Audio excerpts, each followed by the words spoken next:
Soy Fernando Díaz Villanueva, hoy es 13 de julio de 2023 y esto es La Contracrónica.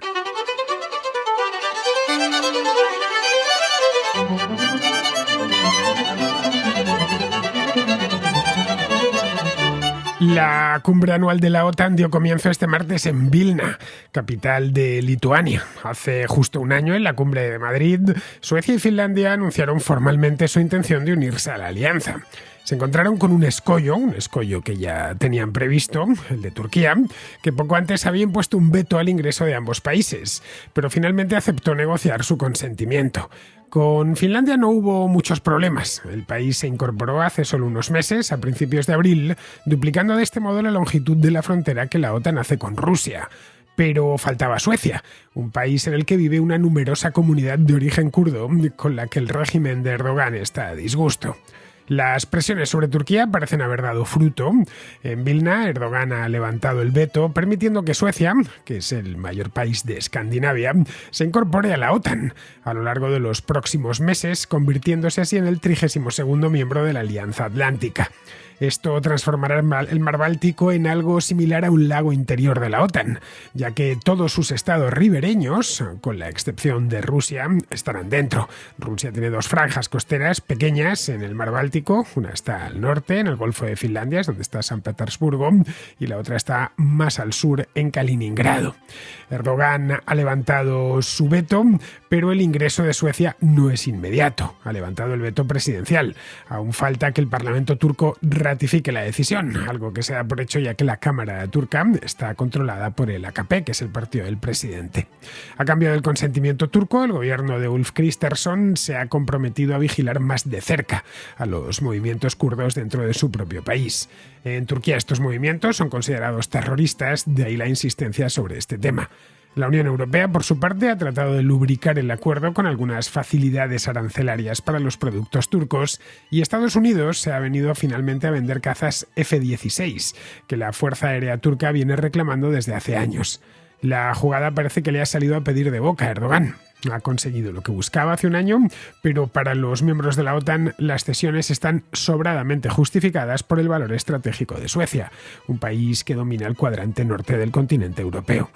Pero en Vilna, una ciudad situada a muy corta distancia de la frontera con Bielorrusia, apenas 30 kilómetros en línea recta, como os comentaba hace un par de días, no solo se despacha el asunto de la incorporación de Suecia, algo que se daba por hecho desde hace meses, sino que se despacha también qué garantías puede la OTAN dar a Ucrania frente a la agresión rusa. El gobierno de Volodymyr Zelensky quiere que su país ingrese cuanto antes en la OTAN y así beneficiarse del artículo 5, el que estipula la defensa mutua en el caso de ataque externo. Pero eso aún no puede concederlo la OTAN sin empeorar más las cosas y verse expuestos a un enfrentamiento directo con Rusia de imprevisibles consecuencias. No ponen pegas para su ingreso en el futuro, pero ahora es imposible, ya que el país se encuentra en guerra, una guerra de la que debe salir vencedor si quiere acceder a la OTAN en algún momento. Esto obliga a las potencias occidentales a apoyar a Ucrania, pero sin que esa ayuda implique su entrada directa en el conflicto. Un desafío de cierta envergadura porque la invasión de Ucrania ha derivado, como bien sabemos, en una guerra larga que se ha estancado en una interminable línea de trincheras. Para Ucrania esas garantías no son suficientes. Quieren que la OTAN se comprometa más, algo que hoy por hoy es difícil de articular.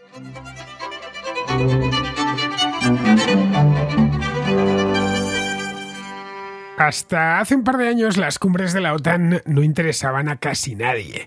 Se saldaban con un breve en la prensa generalista y como mucho llevaban tema especial en la sección de exteriores, pero no siempre. La cosa no solía pasar de ahí. Pero el año pasado todo esto cambió. Un día después de la invasión rusa a Ucrania, es decir, si la invasión se produjo el día 24, pues creo que fue el 25 y si no fue el 25, fue el día 26. Vamos, a renglón seguido, el secretario general de la OTAN, el noruego Jens Stoltenberg, organizó de urgencia una cumbre virtual, de estas por videoconferencia, que tan de moda se pusieron durante la pandemia, para abordar, a modo de emergencia máxima, la situación. Los participantes, es decir, los jefes de gobierno de los 30 países miembros, eran 30 en aquel entonces, ahora ya son 31, quedaron emplazados en aquel momento, finales de febrero, para una cumbre extraordinaria y presencial un mes más tarde, a finales de marzo, en Bruselas, que es donde está la sede de la OTAN. Luego ya a finales de junio volvieron a reunirse en Madrid. Para entonces ya la invasión se había convertido en una guerra y no tenía nada de nuevo, y dos nuevos países, Suecia y Finlandia, habían anunciado su intención de regresar. Es decir, que la OTAN pasó de ser un asuntillo menor en la sección de política internacional a convertirse en uno de los grandes protagonistas, no ya de la sección internacional, sino de la misma portada del periódico. La OTAN, que era una alianza militar de la que pocos se acordaban, hace solo 10 años, menos incluso, 7, 8 años, se convirtió en el centro del debate a partir de la guerra de Ucrania, pero antes había dado algo que hablar, no mucho, pero algo que hablar. De hecho, solo unos años antes, durante el mandato de Donald Trump, los hubo incluso que se plantearon si esa alianza seguía teniendo sentido, una alianza militar, con la Guerra Fría ya a varias décadas vista y sin una amenaza directa para la seguridad europea. Se quejaba además Donald Trump de que los europeos apenas gastaban en defensa y que si tenían problemas que se defendiesen ellos. Recordemos algunas cumbres que hubo, en Bruselas concretamente, en la que Trump señalaba con el dedo acusador a sus socios europeos, recordándoles que ellos también tienen que participar de su propia seguridad. Pero todo lo más que llegaba era a esta historia. Se hablaba de que el vínculo transatlántico no estaba roto, pero sí estaba deteriorado. Así que fue Vladimir Putin, que es su mayor enemigo declarado, quien ha revivido la OTAN. Es una cosa realmente curiosa, paradójica, pero esa es la verdad.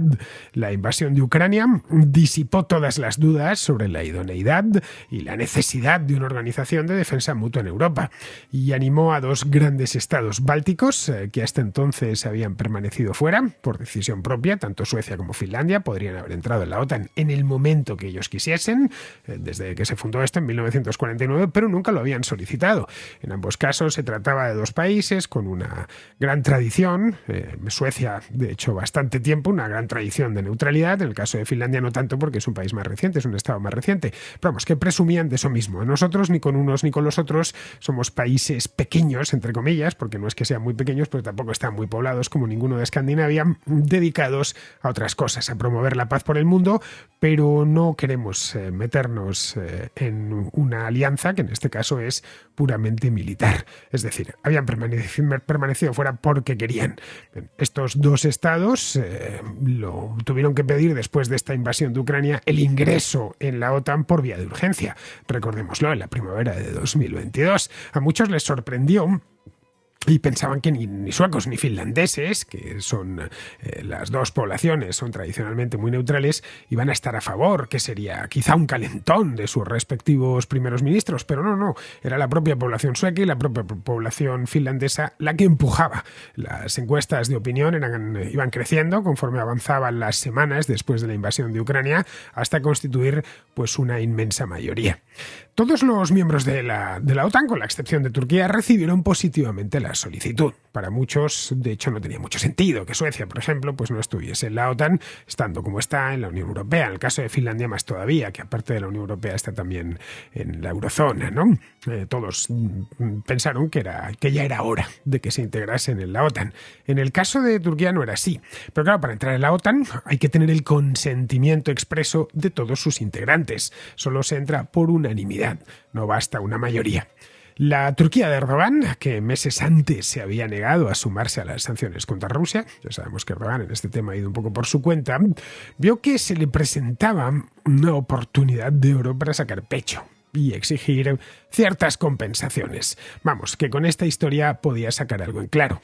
Contra Finlandia nada podía objetar, pero sí contra Suecia, a quienes los turcos acusan de acoger a una numerosa comunidad turca, en la que, según ellos, se esconden muchos terroristas perseguidos por Turquía, que utilizan Suecia como algo parecido a un santuario. Luego, aparte de eso, tenía otro tipo de demandas hacia la Unión Europea y hacia Estados Unidos. De los primeros esperaba obtener ciertas facilidades arancelarias, el principal socio comercial y económico de Turquía es la Unión Europea, y de los segundos que den vía libre de una vez a la exportación de cazas F-16, que es un tipo de caza que necesita, con un urgencia a la Fuerza Aérea Turca para renovar los antiguos y que la Casa Blanca se negaba a transferir a Turquía por una razón muy prosaica, simplemente porque hace unos años la propia Turquía adquirió unos sistemas de defensa antiaérea de fabricación rusa, de tal modo que por comprar esto pues decidió no venderle los cazas y lo habían bloqueado, no solo la Casa Blanca, también lo había bloqueado el propio Congreso y ahí se había quedado la cosa. Bien, todos los escollos han sido ya superados, de estos mismos escollos os hablaba aquí en la Contra pues hace justo un año, en aquel programa que dediqué a la cumbre de la OTAN en Madrid.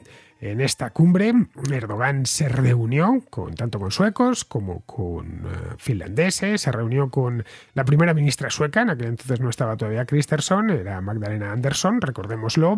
Estaba también el presidente de Finlandia, que se llama Sauli Niinisto, ese no ha cambiado.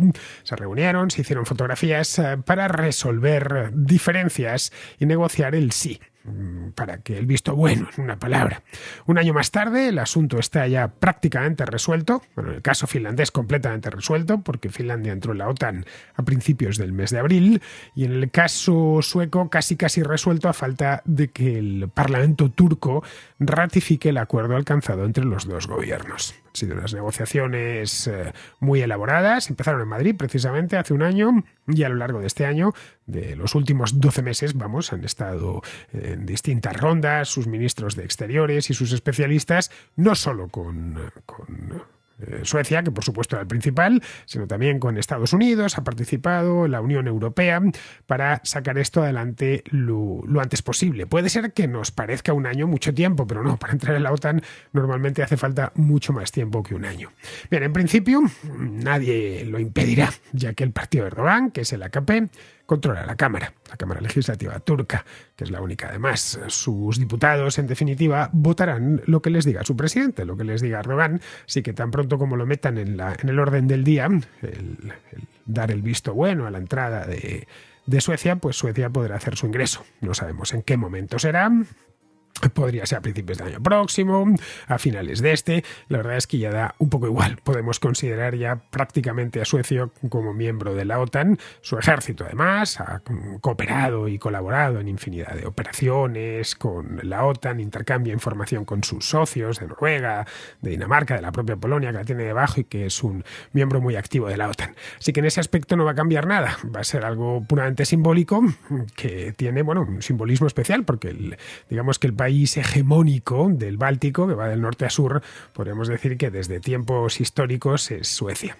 A cambio de eso, Suecia se ha comprometido a vigilar más de cerca estos movimientos kurdos que operan en el país y que tanto preocupaban a Erdogan. Se ha comprometido también a colaborar con Turquía, en el caso de que estos últimos le exijan, pues no lo sé, por ejemplo, una extradición. Pues tenemos a este tipo que lo hemos localizado en Uppsala o en Estocolmo, en Gotemburgo, donde sea, y no se lo tenéis que extraditar. Para los kurdos suecos esto evidentemente es una pésima noticia, porque lo tenían como un refugio, esa es la verdad, pero a Ulf Kristersson no le quedaba otra elección si quería ponerse bajo el paraguas de la OTAN. Algo que, por cierto, no es una decisión de Kristersson ni de Andersson el año pasado. Esto, al igual que en Finlandia, lo votó el Parlamento sueco por una amplia mayoría. Creo que rondó el 80% en el caso de Suecia. En Finlandia fue incluso mayor. Eso fue hace solo unos meses. La Unión Europea también ha puesto su granito de arena, aviniéndose a una serie de concesiones aduaneras que le pedían. Respecto a Estados Unidos, la verdad es que no se sabe a ciencia cierta si la Casa Blanca permitirá o no la venta de F-16 a Turquía. La Casa Blanca no ha dicho nada, el gobierno de Estados Unidos no ha dicho nada al respecto. Pero la agencia de noticias Anadolu, que es algo así pues como la agencia EFE en España, es una agencia de noticias que pertenece al Estado turco, aseguró hace 2 días que el Departamento de Estado había levantado el veto. Departamento de Estado de Estados Unidos, quiero decir. Y si lo estaba diciendo la agencia Anadolu, que es una agencia oficial del gobierno, del Estado, mejor dicho, pues algo de credibilidad hay que darles. Al tratarse de cualquier manera de una transacción de defensa, nadie más ha querido pronunciarse al respecto. Estas transacciones, este tipo de compraventas, son compraventas muy delicadas y en ocasiones se informa, en otras no se informa y en otras, en lugar de decir verdad o mentira, se despachan tranquilamente con una media verdad. A fin de cuentas, la defensa nacional, ya sabéis que todo secreto es poco.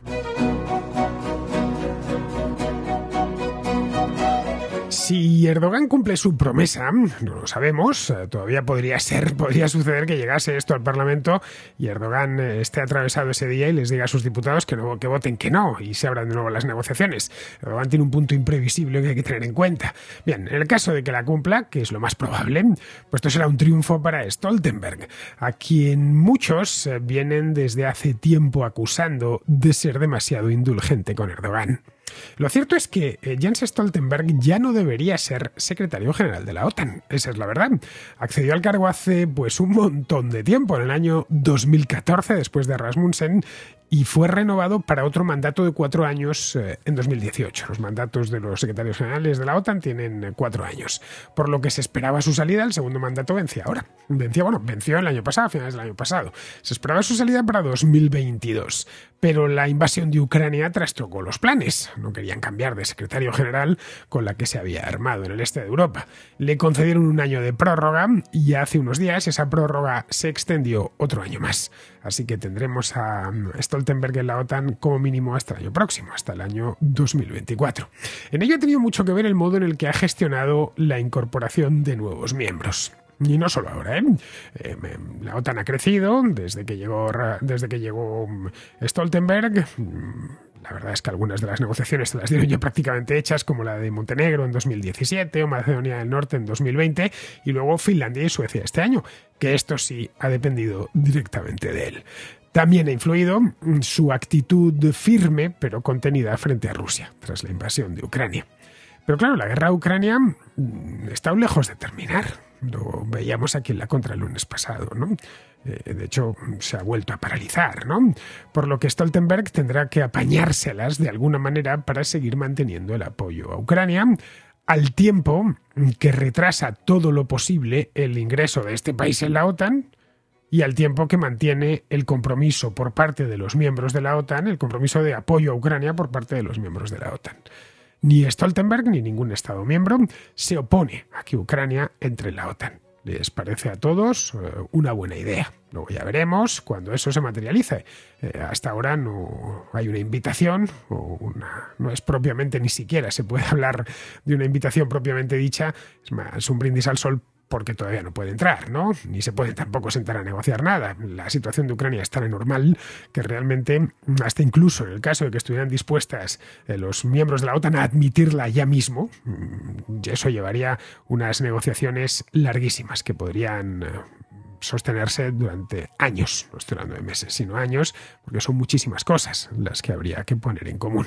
Pero bueno, evidentemente ninguno se opone a que Ucrania entre en la OTAN. Muchos creen, de hecho, que se le debería haber franqueado la puerta ya. Hace ya mucho tiempo y hoy no nos veríamos como nos vemos, ya que Putin jamás se habría atrevido a invadir un país de la OTAN, no por nada, sino por miedo a que ese país invocase el artículo 5 del Tratado del Atlántico Norte y se le echase toda la alianza encima. La OTAN es esencialmente ese artículo, es lo más importante. Es cuando tocan a uno, equivale a que tocan a todos y todos se comprometen además a acudir en su auxilio. Esto, evidentemente, tendría que haberse hecho antes de 2014, que fue cuando Putin dio el primer bocado a su vecina, anexionando Crimea y alentando una guerra en el Donbass.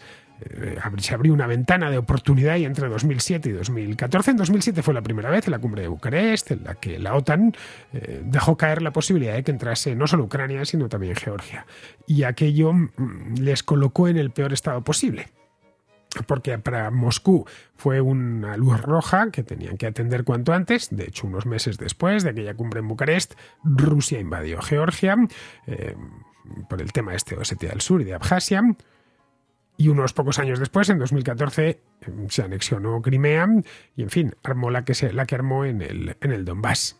Bien, en ese momento, en 2014, el asunto del ingreso a Ucrania quedó en el aire, completamente en el aire, en un limbo, en espera de que se solucionase la cuestión de Crimea, que no había avisos de que se solucionase ni en una dirección ni en la otra. Desde luego, Rusia no la iba a abandonar por su propio pie y Ucrania tampoco tenía fuerza para sacarles de allí.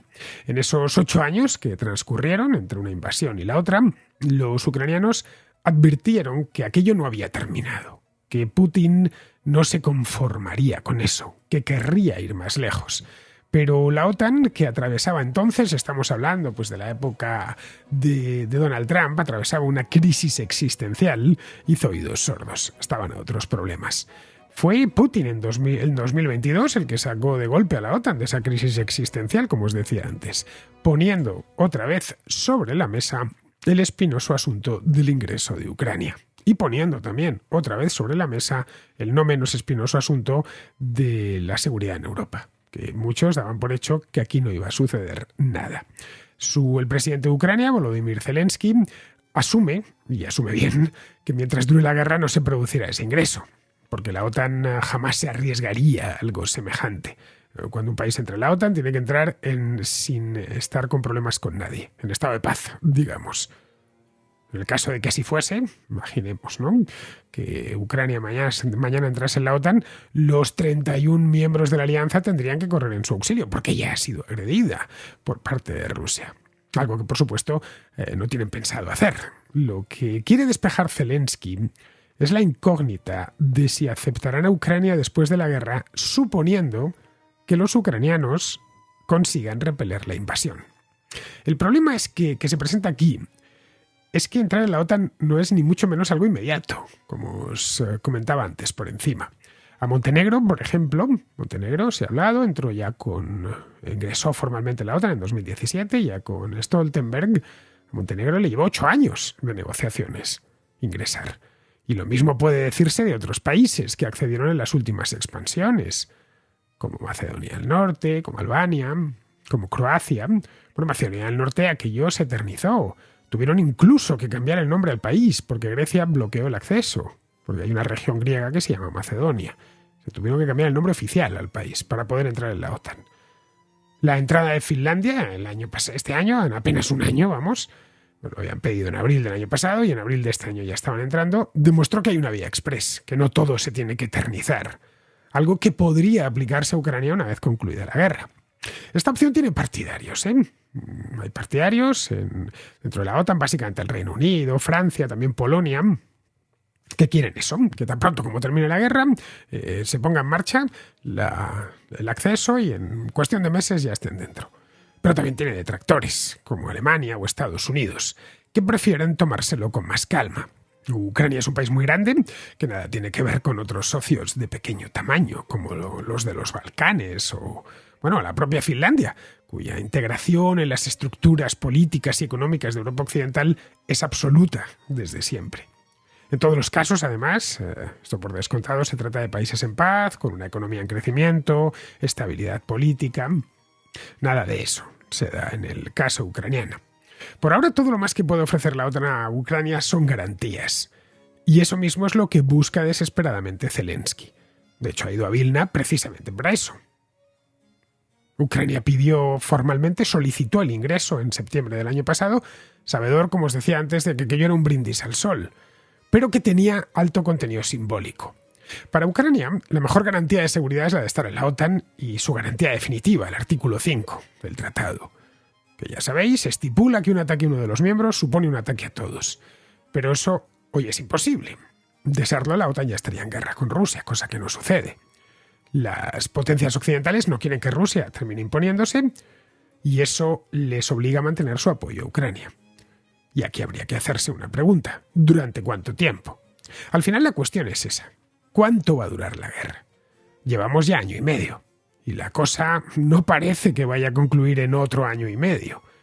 Esto es una tragedia para los ucranianos, pero también supone un desgaste para sus aliados, que podrían verse tentados de dejar caer al país, llegado el momento, si ven que aquello no tiene arreglo, o de llegar a un acuerdo con Putin, para que ponga fin a la invasión a cambio de una serie de concesiones que podrían incluir que Rusia mantenga las regiones ocupadas. En esas concesiones podría figurar un veto permanente al ingreso de Ucrania en la OTAN, de la futura Ucrania. Y eso mismo es lo que teme Zelensky y lo que anhela Putin. El primero sospecha, Zelensky, no sin razón, que llegado un momento y en función de quién gobierne en Estados Unidos o en los principales socios europeos, la OTAN tire la toalla y utilice a Ucrania como moneda de cambio. El segundo, Zelensky, sabe que mientras sus tropas sigan en suelo ucraniano, el segundo es, Putin, sabe que mientras sus tropas sigan en suelo ucraniano, tiene un rehén con el que negociar una salida medianamente honrosa. Es decir, que para él es clave seguir ahí. Quizá precisamente por eso se ha atrincherado como se ha atrincherado. Por ahora Zelensky se tiene que conformar con un compromiso verbal, que se ha sustanciado en una declaración de intenciones que los 31 miembros actuales han consensuado en Vilna. Esta declaración dice textualmente: estaremos en condiciones de extender una invitación a Ucrania para unirse a la alianza cuando los aliados estén de acuerdo y se cumplan las condiciones. No es mucho a lo que agarrarse, pero menos da una piedra. Lo cierto es que nunca antes Ucrania había estado tan cerca de la OTAN, esa es la verdad. Y no solo porque la voluntad de que ingrese es explícita, no había sucedido nada parecido antes, sino porque la práctica totalidad de sus miembros, especialmente los del este de Europa, se están volcando con ellos. Eso es todo lo que puede esperar por ahora. El resto dependerá de cómo evolucione la guerra.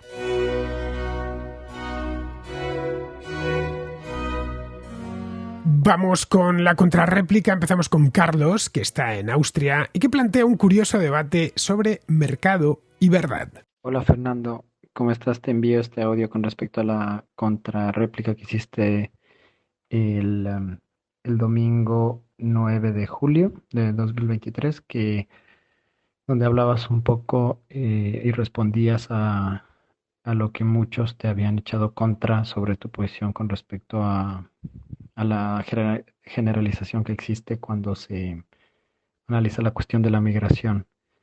Y lo que quisiera que elabores un poco desde tu punto de vista sería en la dicotomía que puede existir entre mercado y verdad.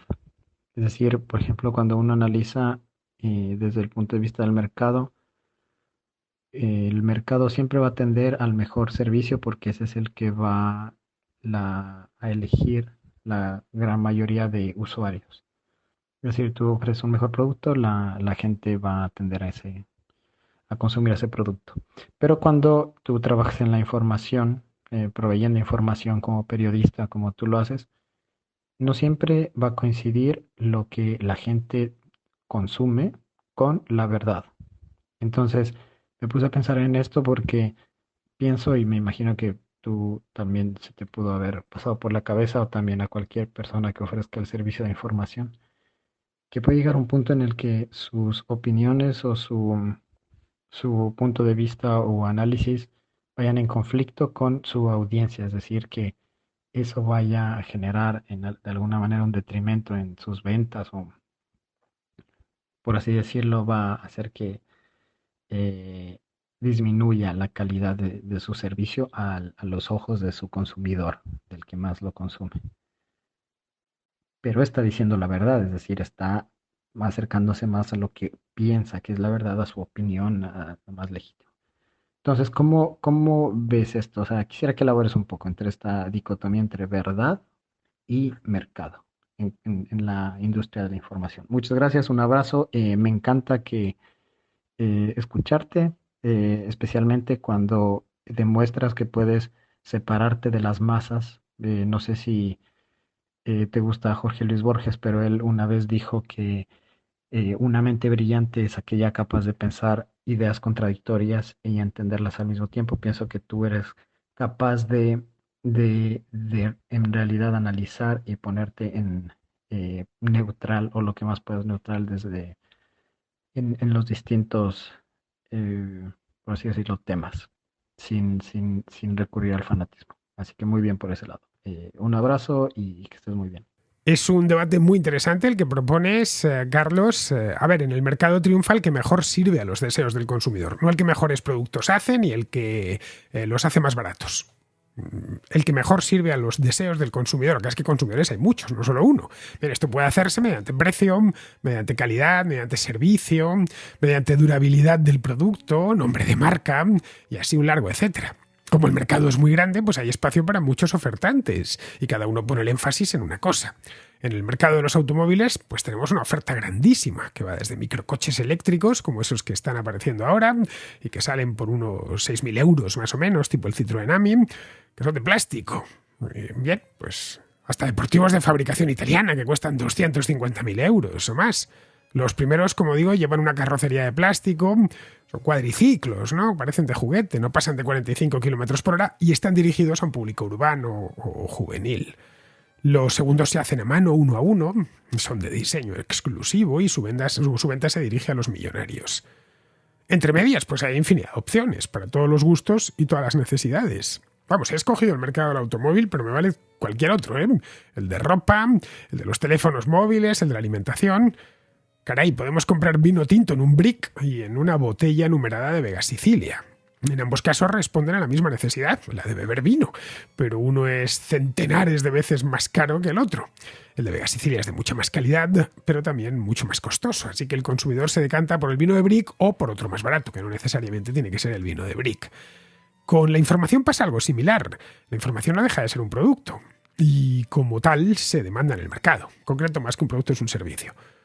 Todos salimos cada mañana en busca de información, de saber lo que pasa en el mundo. Bueno, en nuestro entorno, en nuestra ciudad o en nuestro país. Antes poníamos la radio, bajábamos al kiosco a por el periódico, veíamos el informativo de la noche en televisión. Bueno, y lo hacemos casi todo a través del móvil. Ahí seleccionamos a nuestros proveedores de contenido en función de la credibilidad que nos dan, de cómo satisfagan nuestro sesgo de confirmación o de lo bien que expongan los temas tratados. Para unos lo principal es que el periodista le diga lo que quiere oír, para otros que lo exponga bien y de forma ecuánime, para otros que el periodista en cuestión tenga una reputación intachable, ¿no? En la prensa la firma cuenta mucho, y la cabecera también, la firma es una marca per se. Así que el mercado de la información tiene producto para todo tipo de demanda. Por eso es importante que la concurrencia de este mercado sea libre. En una dictadura solo hay un proveedor de información, y eso no es bueno, ya que el proveedor único creará una realidad informativa paralela. Podríamos pensar en este punto que una noticia falsa es como un producto caducado o en mal estado. Ese tipo de productos no pueden venderse. No puedes vender un vino en mal estado o un litro de leche que esté caducado, ¿no? Pero es que una noticia no es más que una cadena de bits, es decir, es información y por lo tanto es algo inocuo al organismo. Nadie ha tenido una indigestión por leer una noticia falsa. De la misma manera que a nadie le ha subido la fiebre por escuchar una canción mala. Con la música pasa lo mismo. Realmente el precio de escuchar la novena sinfonía de Beethoven y un chunda de esos es exactamente el mismo y quita el mismo tiempo. Pero una cosa pues es algo más selecta, más compleja que la otra. No son ni mejores ni peores, cada uno tiene un público, porque en el mercado abierto hay público para todo y atiende a las necesidades de los consumidores. Resumiendo, que no se puede prohibir la difusión de información por muy falsa que sea. Pocas cosas se me ocurren más falsas que la teoría esa, que dice que la Tierra es plana. Bien, no puedes prohibir decirlo y difundirlo, porque entonces es que tendrías que prohibir, qué sé yo, todas las religiones, que se basan en relatos fantásticos que han ido pasando de generación en generación. Ahí estaríamos hablando de fe, no de información. La fe religiosa se basa en el querer creer, lo mismo que sucede con las noticias falsas. No tiene nada de malo querer creer, ¿eh? A mucha gente le reconforta creer esto o aquello. Es algo que no le hace daño a nadie. Pero hay que tener claro dónde empieza la información basada en hechos y dónde comienza la creencia. Bueno, esa es la razón por la que yo no tomo las conjeturas como hechos, sino como conjeturas, y lo digo antes. Yo tengo formación de historiador y en historia no puedes decir que algo es cierto hasta que no lo tienes bien documentado. Con el periodismo pasa lo mismo, o al menos debería pasar lo mismo. Así que, Carlos, tenemos que aprender a convivir con las noticias falsas, las simplificaciones y las exageraciones, a convivir y, lo que es más importante, a distinguirlas. Bien, seguimos con Elvira, que pregunta por Henry Kissinger. Hola, Fernando. Quería hacerte una consulta. Siempre me he preguntado sobre la figura de Henry Kissinger. Y he estado viendo algún documental al respecto, pero no me he aclarado nunca demasiado si es héroe o villano. Y sé que es una de las grandes personalidades políticas del siglo XX. No sé, el documental la verdad es que me lié un poco, no entendí bien. ¿Podrías, no sé, hacer algún pequeño comentario al respecto de Henry Kissinger, que por cierto es súper mayor? Ya debe estar en 90 y muchos. Gracias, saludos. Pues es muy mayor, sí, Elvira. Acabo de mirarlo. No sabía qué edad tenía exacta, pero sabía que rondaría los 100 años. Y Kissinger ya es centenario. Desde hace no mucho tiempo, ¿eh? Cumplió 100 años hace un par de meses, en mayo. Parece mentira, habiéndose dedicado a la política, que haya vivido tanto, que esté viviendo tanto. El politiqueo desgasta mucho porque es una vida asquerosa. Se pasan el día fumando, bebiendo y mal comiendo entre conspiración y conspiración. Envejecen antes y se mueren antes que el resto de los mortales, lo cual, para qué negarlo, tiene algo de justicia poética. Pero de cualquier manera, Kissinger no era un político profesional, nunca lo fue. Primero fue asesor de política exterior del Partido Republicano durante las campañas, esto fue en los años 60, y luego cuando Nixon llegó a la presidencia, fue en el 69, fue nombrado primero consejero de Seguridad Nacional y luego secretario de Estado. En ese cargo estuvo 3 años y medio, del 73 hasta que entró Carter, ya en enero del 77. En esa década, la década de los 70, tuvo muchísima influencia política. Pero nunca hizo vida de partido, nunca se presentó a las elecciones, no fue representante, senador o gobernador de un estado. Quitando los años que estuvo en la Casa Blanca, que fueron dos presidencias, la de Nixon y la de Gerald Ford, siempre se dedicó a la consultoría de política exterior, que es lo que sigue haciendo a sus 100 años, aunque claro, ya por motivos obvios, a un ritmo mucho más pausado que hace 30 o 40 años, pero podréis encontrar libros suyos en las librerías, ¿no? Bien, pues Kissinger, que es un tipo muy inteligente y muy habilidoso, es también un personaje histórico complejo. Ha habido 100 años, caray, lo que han pasado por delante de sus ojos, ¿no? Esto no significa que sea bueno, pero tampoco malo. No podemos dividir todo en esa estructura maniquea. No creo que encaje en ninguna de las dos categorías, entre otras cosas, a título personal no lo sé, luego a lo mejor es un demonio, ¿no? A título personal, un mal marido y un peor padre. Pero desde el punto de vista político, es que él nunca tuvo poder ejecutivo, más allá de lo que pudo hacer directamente como secretario de Estado de Nixon y luego de Ford. En ambos casos siempre sometido a estos dos presidentes. Kissinger pertenece a una escuela de pensamiento conocida como realismo. Es decir, que en política exterior hay que ajustarse a lo que hay, y no tanto a lo que sería ideal. Esa fue la razón por la que recomendó abandonar Vietnam en el 73, después de haber aconsejado bombardear Camboya en 1970, solo 3 años antes. En el 73 vio que no había posibilidad de victoria ninguna y había que salir de ahí cuanto antes. En cambio, en el año 70 estimó que si se arrasaba Camboya, el Vietcong perdería su retaguardia y tendrían que rendirse, lo mismo que pasó con Laos. En esa misma época recomendó establecer buenas relaciones con China, país comunista, al tiempo que apoyaba el golpe de Estado de Pinochet en Chile. No es que Mao le cayese bien y Allende le cayese mal, es que en aquel momento llevarse bien con Mao interesaba a Estados Unidos y que Allende siguiese en el poder en Chile no le interesaba lo más mínimo. Bien, en eso consiste a grandes rasgos el realismo en política exterior. Y en Estados Unidos esta doctrina ha tenido mucha fuerza en el último siglo, muchísima, tanto como la del idealismo. De hecho, ambas se turnan en la Casa Blanca. Hay unos secretarios de Estado más realistas y otros más idealistas. Kissinger fue de los realistas. Bien, vamos ahora con Jaume, que ha escuchado la contrahistoria que hice hace un par de semanas con Yello Balbás y Alberto Marín en Santander sobre la batalla de Covadonga, y tiene una cuestión acerca del cuadro que hace unos meses Augusto Ferrer Dalmau pintó sobre esta batalla. Hola, Fernando. Mira, acabo de escuchar el programa sobre la batalla de Covadonga que has realizado con Alberto Garini y con Yello. Y como no conocía el cuadro que habéis mencionado de Ferrer Dalmau, en el cual Yello le asesoró, pues he ido a buscarlo. Y me ha surgido una duda, porque veo que en este cuadro se representa a los árabes o moriscos con turbante, pero recuerdo que durante en algún momento del programa habéis dicho que el turbante no se introduce hasta unos siglos más tarde, ahora no recuerdo exactamente la fecha. Entonces quería entender si es una licencia artística o es algo que no estaba, no sé, que no quedaba contemplado, que no se tomó en consideración. Bueno, un cordial saludo y muchas gracias por la contrahistoria, por el programa que habéis realizado, que ha sido de verdad muy interesante. Un saludo. Bueno, Jaume, yo no conocía la respuesta porque todavía no he aprendido a leer los pensamientos de la gente y tampoco de Yello. Así que lo que he hecho es remitirle tu nota de voz a Yello y ha tenido el detalle de responder. Así que aquí tienes su contestación. El turbante o imama era un tocado de origen bizantino que acabaron adoptando los árabes y que por lo tanto estaba muy difundido en el creciente fértil y el norte de África cuando se desarrolla la conquista islámica. Las tropas bereberes que llegaron a la península en el 711 es probable que muchos lo utilizaran.